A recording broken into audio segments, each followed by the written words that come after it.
മലയാള സിനിമയിലെ ഏറ്റവും ഹീനമായ പ്രചാരണ മാർഗം ഉപയോഗിച്ചിട്ടുള്ള സിനിമ ഏതാണെന്ന് ചോദിച്ചാൽ ഞാൻ പറയും എമ്പുരാനാണ്. കാരണം പ്രചരണ തന്ത്രങ്ങൾ പലതുണ്ട്. പബ്ലിസിറ്റി പല രീതിയിലാണ് നേടുന്നത്.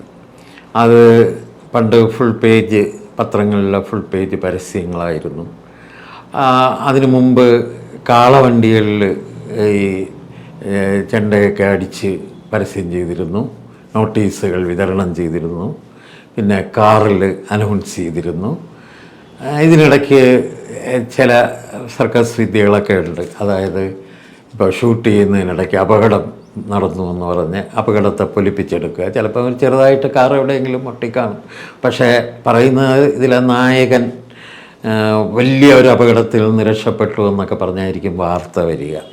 അപ്പോൾ ഇങ്ങനെയുള്ള വാർത്തകളിലൂടെ ഇത് പൊലിപ്പിച്ച് എടുക്കാറുണ്ട് ഇതിൻ്റെ പ്രചരണ തന്ത്രങ്ങൾ. ചെമ്മീൻ ഷൂട്ടിംഗ് നടക്കുമ്പോൾ ഇങ്ങനെ പലതും ഉണ്ടായിട്ടുണ്ട്. കടലിൽ വെച്ച് സത്യൻ അപകടത്തിൽപ്പെട്ടു എന്നൊക്കെ പറഞ്ഞിട്ട്.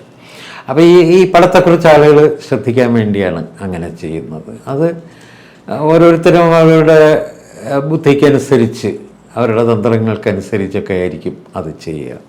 അതെല്ലാം സ്വാഭാവികമാണ്. പക്ഷേ എമ്പുരാൻ്റെ പബ്ലിസിറ്റിയെ സംബന്ധിച്ചിടത്തോളം അത് നമ്മൾ ഇതുവരെ കണ്ട തരത്തിലുള്ള ടെക്നിക്സ് ഒന്നും ആയിരുന്നില്ല. പത്രങ്ങളിൽ ഒരു ചെറിയ പരസ്യം പോലും കൊടുത്തിട്ടില്ലെങ്കിലും പത്രങ്ങളുടെ മുൻ പേജുകളിൽ ഏറ്റവും വലിയ വാർത്തയായിട്ട് ഇത് പ്രത്യക്ഷപ്പെടണമെങ്കിൽ, ഈ പടത്തിൻ്റെ പേര് പ്രത്യക്ഷപ്പെടണമെങ്കിൽ അതൊരു പ്രത്യേക തന്ത്രം തന്നെയാണ്.